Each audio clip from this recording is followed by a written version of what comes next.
Hai, Assalamualaikum warahmatullahi wabarakatuh. Bertemu lagi di channel EcoBisD 2018. Oke teman-teman, kami dari kelompok 11 dengan anggota kelompok yang pertama Puput Wijiati, yang kedua Rafina Agustin, yang ketiga Soleh. Pada kesempatan kali ini, kami akan membahas pemutusan hubungan kerja. Sebelum menonton video, jangan lupa buat subscribe channel ini ya teman-teman. Selamat menyimak.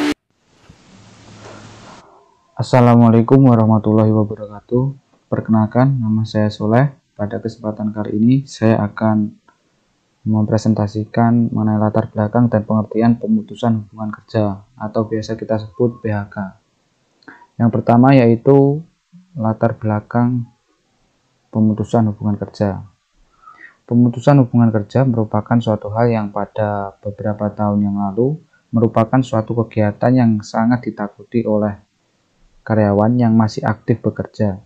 Hal ini dikarenakan kondisi kehidupan politik yang goyah, kemudian disusul dengan carut-marutnya kondisi perekonomian yang berdampak pada banyak industri yang harus gulung tikar. Dan tentu saja ini berdampak pada pemutusan hubungan kerja yang dilakukan dengan sangat tidak terencana. Dengan kondisi inilah yang menyebabkan orang yang bekerja pada waktu itu selalu dibayangi kekhawatiran dan kecemasan. Lalu yang selanjutnya, pengertian pemutusan hubungan kerja.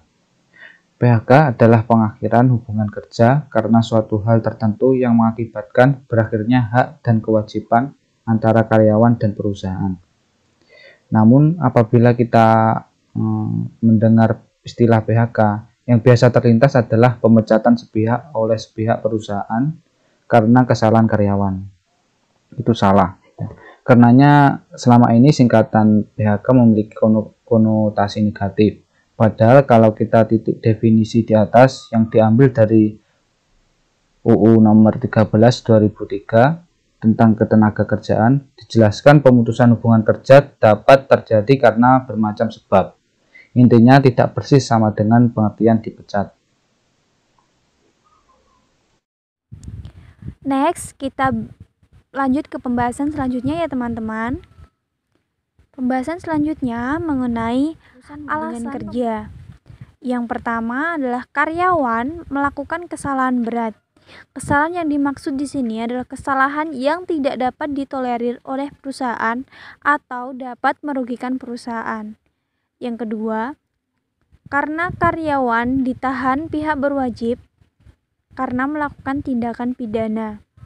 Nah, di sini mengapa harus melakukan PHK? Karena itu untuk memperbaiki citra perusahaan. Yang ketiga, karyawan melanggar peraturan atau perjanjian kerja dengan perusahaan.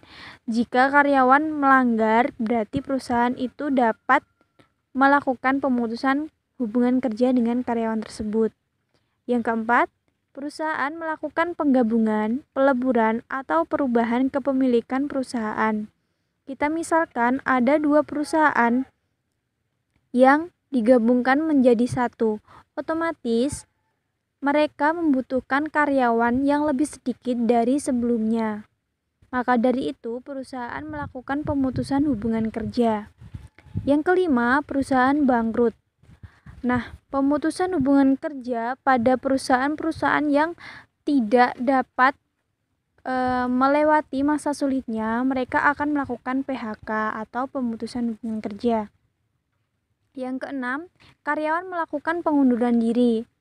Jadi apabila ada karyawan yang mengundurkan diri, itu mereka dapat melakukan pemutusan hubungan kerja. Yang ketujuh, karyawan memasuki usia pensiun. Yang kedelapan, karyawan mangkir dari kerja berturut-turut tanpa adanya keterangan. Kita misalkan ada karyawan yang tidak masuk kerja selama 10 hari berturut-turut tanpa alasan. Ini menjadi alasan perusahaan untuk melakukan pemutusan hubungan kerja karena ia tidak dapat memenuhi kewajibannya kepada perusahaan. Pembahasan selanjutnya adalah mengenai dampak pemutusan hubungan kerja. Pemutusan hubungan kerja ini sangat berpengaruh pada dua pihak. Yang pertama, pihak perusahaan, dan yang kedua adalah pihak karyawan. Pada perusahaan, dampaknya yang pertama, ya karena ia tidak dapat memenuhi kewajibannya kepada perusahaan. Pembahasan selanjutnya adalah mengenai dampak pemutusan hubungan kerja. Pemutusan hubungan kerja ini sangat berpengaruh pada dua pihak. Yang pertama, pihak perusahaan, dan yang kedua adalah pihak karyawan. Pada perusahaan, dampaknya yang pertama, penurunan produktivitas dan pendapatan. Jadi apabila karyawan berkurang, pastinya tingkat produktivitas dan pendapatan suatu perusahaan itu akan menurun. Yang kedua, terdapat kekosongan. Jadi jika terlalu banyak yang melakukan pemutusan hubungan kerja, pastinya banyak kekosongan jabatan yang ditemui di perusahaan tersebut. Yang ketiga, perlu melakukan rekrutmen dan seleksi ulang. Nah, ini adalah solusi yang akan dilakukan suatu perusahaan setelah melakukan PHK. Yang keempat, kehilangan tenaga potensial. Yang kelima, mengeluarkan sejumlah biaya. Karena pada dasarnya melakukan rekrutmen atau seleksi ulang itu juga perlu mengeluarkan banyak biaya. Dampak untuk karyawan, yang pertama, kehilangan mata pencarian dan pendapatan. Apabila karyawan melakukan pemutusan hubungan kerja, itu artinya ia tidak lagi memiliki hak dan kewajiban di perusahaan tersebut atau kehilangan mata pencariannya.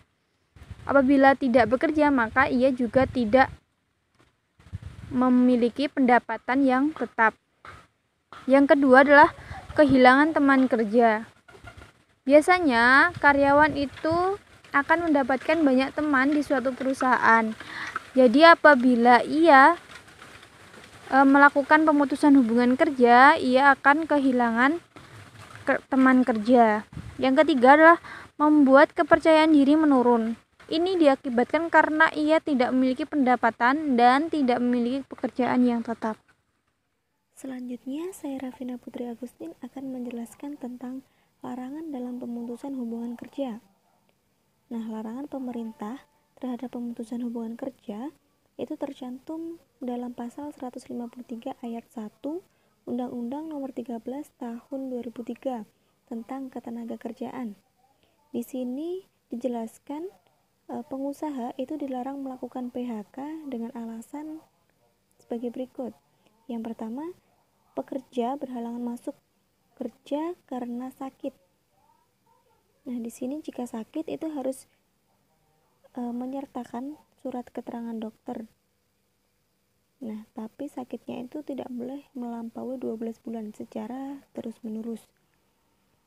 Alasan yang kedua itu pekerja menjalankan ibadah. Di sini seorang pengusaha itu tidak boleh melarang pekerjanya untuk menjalankan ibadahnya. Jadi tidak bisa dijadikan sebagai alasan untuk mem-PHK karyawannya itu ya. Lalu yang ketiga, pekerja menikah. Yang keempat, pekerja perempuan hamil, melahirkan, gugur kandungan atau menyusui bayinya. Yang kelima, pekerja yang mengadukan pengusaha kepada yang berwajib. Nah, di sini seorang pekerja mengadukan pengusaha kepada yang berwajib jika pengusahanya itu melakukan tindak pidana kejahatan. Jadi seorang pengusaha tidak boleh mem-PHK pekerjanya dengan begitu saja tanpa ada alasan yang kuat. Nah, itu tadi beberapa alasan seorang pengusaha tidak boleh mem-PHK pekerjanya. Yang selanjutnya adalah kompensasi akibat pemutusan hubungan kerja. Apabila terjadi pemutusan hubungan kerja, pengusaha itu diwajibkan membayar uang pesangon atau UP, uang penghargaan masa kerja atau UPMK, dan uang pengganti hak atau UPH yang harusnya diterima. UP, UPMK, dan UPH itu dihitung berdasarkan upah karyawan dan masa kerjanya. Nah, cukup sekian presentasi dari kelompok kami. Apabila ada kurang lebihnya kami mohon maaf. Akhiran, wassalamualaikum warahmatullahi wabarakatuh.